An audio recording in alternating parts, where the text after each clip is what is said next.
Hello, David Zritsky for the Bond Experience. Welcome back. Can we talk about Daniel Craig? Can we talk about Daniel Craig? I think we can, and I think we should. I've made an observation, and I wanted to share this with you, and you let me know in the comments below if you feel the same way. But typically, in the Bond world of fandom, when one Bond actor transitions to another Bond actor, and we're in the midst right now. You know about the Amazon takeover, if you want to even call it a takeover, the changing of the guard, if you will, is going to mean new producers, we got them, new director, we're going to get them, and yes, a new actor. So there'll be a changing of the baton, if you will, from Daniel Craig to whoever the new Bond actor is. But this is not our first time doing this. We've had Sean Connery pass it to George Lazenby. We've had George Lazenby pass it back to Sean Connery. We had Sean Connery pass it to Roger Moore. We've had Roger Moore pass it to Timothy Dalton. Timothy Dalton pass it to, etc. You get the drift. But it occurred to me, starting with Brosnan especially, that as we went from one to the other, the past Bond got a little bit of slack. And it started out slowly. It's not like, there was this avalanche of negativity towards that Bond actor. And again, let's take Brosnan. Casino Royale comes out, people are a bit dubious of it, then they love it. Quantum, things get rolling, and then they start looking back at Pierce Brosnan, and they're like, the movies were so silly. He never got a good movie, What was he? Was he Connery? Was he Roger Moore? Could he not make up his mind? You've heard it all. And unfortunately, it hasn't been until maybe the last few years, as we've seen No Time to Die in the rearview mirror, and we realized it was Daniel Craig's last, that we've re-explored Brosnan, and we're so back and engaged with Brosnan, I never left, that the Bond community is saying, hey, you know what, Amazon, old man Bond Brosnan wouldn't be so bad. He looks great. His movies weren't so bad after all. I'll put in The World Is Not Enough. Look at this. It's like a From Russia with Love in the Pierce Brosnan age. You've heard all the vernacular. And now they're back in love. We're back in love, again, never left, of Pierce Brosnan. So I'm starting to see a lot of things happening in the same vein with Daniel Craig. There's been, especially in the last year or two, and especially in even the last few weeks, a lot of dismissal of Daniel Craig, which I'm having a hard time with. And I wanted to talk about it in this video because I do want to address a few Thailand man with a golden gun elephants in the room. And one of them being is there are a few things that Daniel Craig has maybe done or we've observed, like gorillas in the mist, if you will, that maybe aren't to be embraced. And so maybe there is some validity to this, but there's so much that Daniel Craig not only brought to the role, but his Bond movies have changed the very fabric of what we know James Bond to be. And I want to talk about those as well, because I want to avoid something. Now, I'm a pretty positive person. I want to avoid us falling into the black hole, the pit of us ragging on Daniel Craig for the next decade, like we've sort of done with Brosnan and even more sometimes in sort of his slapstick ability. I think that all the Bond actors and all the Bond portrayals bring something really special to the role. Every single one of them. Look at the new love fest for Dalton. Some of you, again, always loved Dalton. Connoisseurs that you are always there. But I don't want us to start to dismiss Daniel Craig. So let's talk about the elephant in the room first. Let's talk about some of the reasons why people are a little bit maybe down on Daniel Craig right now. And I think a lot of it has to do with two different buckets. You've got Daniel Craig, the person. Daniel Craig, the person, the actor, Daniel Craig. Then you've got Daniel Craig's Bond portrayal and the movies that he exists in, the Bond movies that he exists in. So let's take the person. By Daniel Craig's own admission, he is not the most public person. And that's a personality thing. It's not a personality flaw. There are introverts, there are extroverts. He is probably an introvert, and that is fine. Introverts do not like being flung in the face of crowds and people. It's very hard for them, whether it's the press or fans, etc. And Daniel Craig has showed that. He showed it to me. I've met Daniel Craig a few times, and the first time was in Tom Ford. You probably know the story. He was fine. You know, I said, do you mind if I take a picture? He said, I'd rather not. But he was polite when he said it. I don't want to make him out to be a bad guy. And I said, I respect that. And he goes, I respect that. And he shook my hand. So we had a handshaking, 23.6 seconds. I don't know. Did I clock it? Maybe I did. I don't know. It was quick. It was easy. But people were really taken aback. Like, oh my gosh, you're a fan and he couldn't spend more time. It is not the obligation of an actor to spend time with fans unless they're on the clock, unless it's like a fan engagement, a fan event, or maybe a press junket, etc. Then they're sort of on the clock. They're working. When they're not working, they're people like you and me, and this is their time. And I was on his time, so I don't fault him for that. The other thing is sometimes Daniel Craig has come across prickly in the press.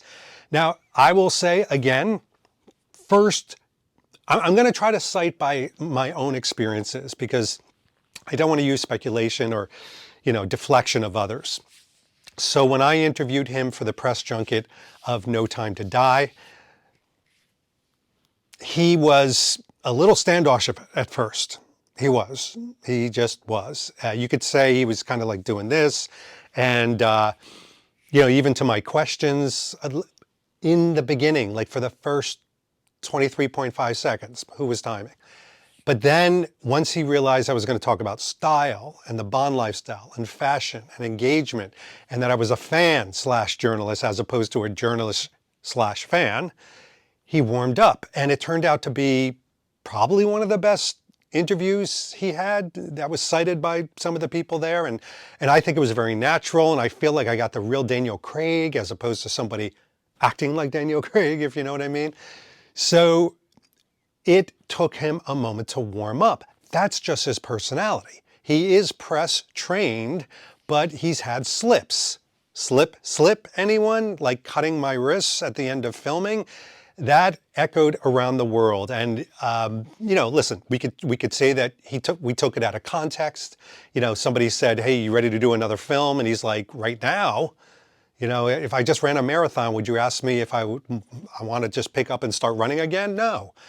But he did it in such an extreme way, and I think he's regretful of that. He has a lot of regret for that. But we do hold that against him. All right, push all that aside. Push the prickliness or perception of reality aside.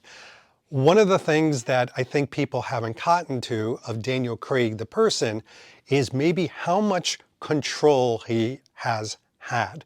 And I don't think this is a perception thing. I think this is reality. It could be unsuccessfully argued that he was just an actor acting in the last few films especially. He had a producer credit. He had obviously a lot of sway on what would be done, what would be even worn, who they would utilize, what they would engage, storyline. I mean, it was almost forced upon him, thrust upon him for Quantum, but then for No Time to Die, the decision of James Bond dying, according to him. And some people say, no, it was always going to be like, according to him and Barbara Broccoli. All the stories, which we got to take their word for it. Why don't we do that? Why don't we take people for their word? I don't know. It was his idea. In fact, he said earlier on in Casino Royale, I need him to die, and then I will come back if he can die, if we can kill my version of Bond. So that decision alone, the hubris, the lacking, the sucking out of a triumphant Bond, people hold against him.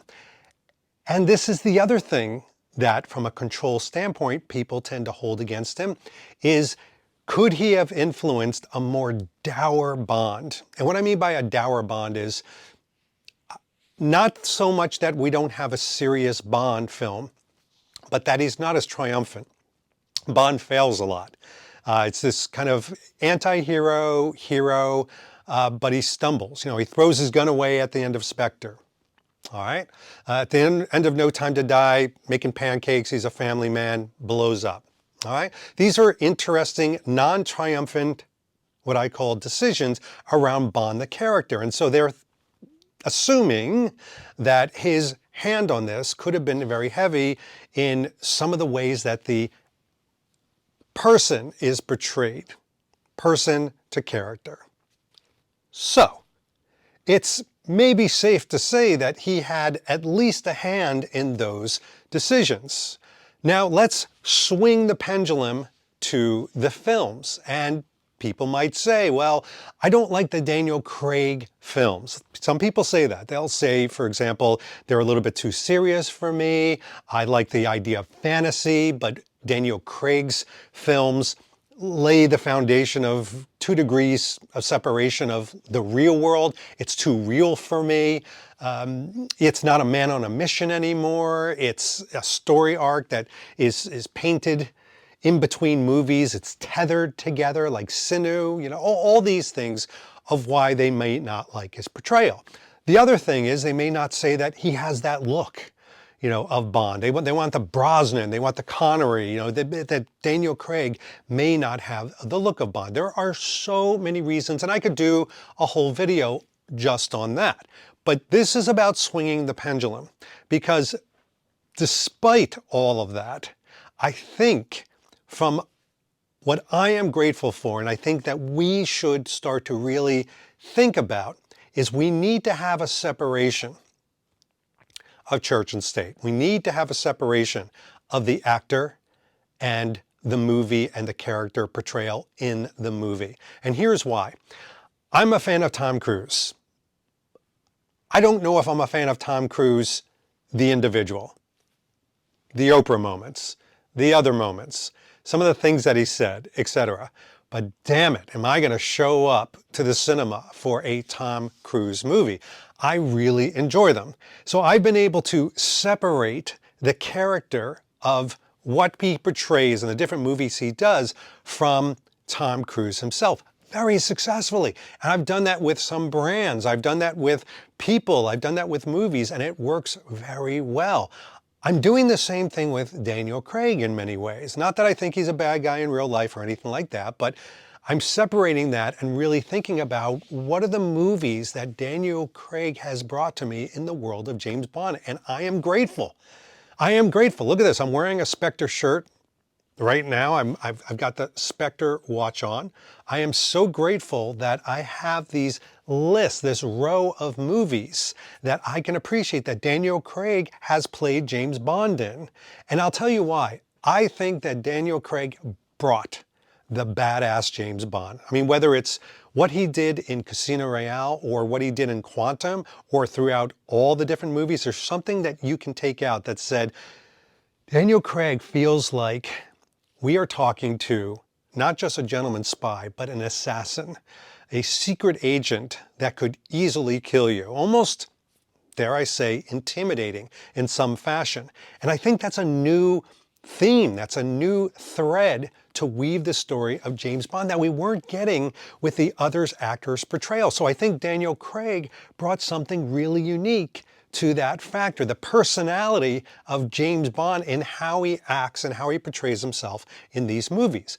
I also think the storyline has been very interesting, thoughtful, and yes, a bit complicated. Now, I just did a video, make up your mind, David, about talking about what I want from Amazon, but most importantly, what I don't want. And I said I didn't want a complicated plot. I just didn't want, I wanted it to be breezy, easy, just flow through it.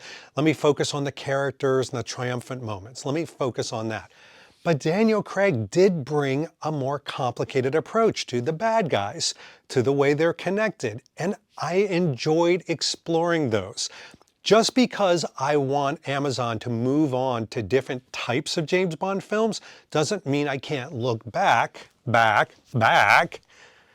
to the Daniel Craig ones and really appreciate what he brought to the storylines and to the plot. Now, I purposely worn, it's a simple navy blue t-shirt. This was actually one that they handed out to the crew. It was a crew gift. But I did that so I wouldn't be all dressed up next to this puppy, this screen-used No Time to Die Daniel Craig suit, and some other pieces in the background that has to do with the Bond lifestyle and the Bond style. And that is one of the things that we should be very thankful for Daniel Craig, because he made sure that James Bond was booted and suited like the hero we wanted him to be. He's wearing these perfectly fitted and suited Tom Fords. He's got these amazing Omega watches on. Even his relaxing retirement items are still indicative of a man who knows that dressing is part of your calling card. What you wear and how you style yourself, your comfort, your ability to seek action. And a recourse. What the heck is a recourse? Now I'm just making up words, which is crazy. But that's my whole point, is that the style that Craig has brought through Bond and through the other costume designers is something that we've adopted in our own lives. Go look in your closet. I guarantee you there is a blue polo, possibly a Riviera one from Sunspell, and many, many more things. We all have Oliver Brown and Massimo Alba, and we've got the watches. This is because we saw Daniel Craig in here and we thought, emulation. I'm digging what he's doing. I'm going to follow in those sartorial footsteps. We saw that from a style standpoint. We saw it even from a personality standpoint. How many times have you gone to a gathering with Bond fans and they've got this walk? This is the thing. No one ever talks about a walk. They've got this walk where the shoulders don't move, but the body does. So they could be walking towards you, but there's just almost like sleekness to it. Connery had it. They called him a panther. Daniel Craig had it too. The way he walked as Bond wasn't like that. No, it was this saunter. The shoulders not moving too much, but the ability to come closer. It's almost like what they do in a marching band. Daniel Craig brought this swagger back to Bond, but we don't talk about it. We don't talk about his body movements and things like that because we're, in many cases, so busy talking about some of the negative things, like what is Daniel Craig wearing today? What he's wearing today is not what James Bond would wear in a movie. It does feel like Daniel Craig himself has swung the pendulum from a style standpoint away from James Bond. He used to dress like Steve McQueen in his everyday life, and now he dresses like something else. That's not Steve McQueen. So it's kind of an interesting, let's say, rollback that he's done. But I can't say that he's done it consciously. He just is dressing differently. I dress differently than I did 20 years. Actually, that's not true. I've been dressing like Bond for like a long, long time. Bad example, but I think we just need to be taking a little bit more stock into this. Now, let's say you're watching this video and you're like, David, I'm not buying it. I'm just not, because first of all, I do have something against Daniel Craig's portrayal. It's not my favorite portrayal, et cetera, et cetera, et cetera. But I think this re-examining of the movies is really helping his case. And the whole idea of going back and watching these, there have been so many people that are watching Quantum of Solace again, just to give it another try, to say, was it the editing? Was it a disconnect? Is it a good film? Wow, I do like Daniel Craig's portrayal in that film. And so I think if we roll it back and peel away the onion of the plots that we don't like, or the styles that we don't like, or those moments of the character that we don't like, what we're left with is an incredible gift that Daniel Craig, acting as James Bond in the movies that we have of his, has given to these Bond fans. And if we watch them all together, yes, even No Time to Die, I think we're going to find in the future, if we keep an open mind, that we're going to have one heck of an arc that we can go back and enjoy. And Daniel Craig brought that to us. So we've got to remain thankful even as we look at this transition and not start hating on the current or the previous actor. Let's give it a try. What do we have to lose but hate? right? Hashtag be kind. Well, there you have it. Just a little discussion, a little defense, if you will, of Daniel Craig. Give it a try. I know I have. In the meantime, this has been David Zaritsky for the Bond Experience. We'll see you all real soon. Take care. Thanks for watching the Bond Experience. If you like what you saw, why don't you subscribe to the channel by clicking this button right here. We'll keep you up on everything new that's happening in the world of Bond. And speaking of something new, here's something new just for you because we know you so well. Talk to you soon.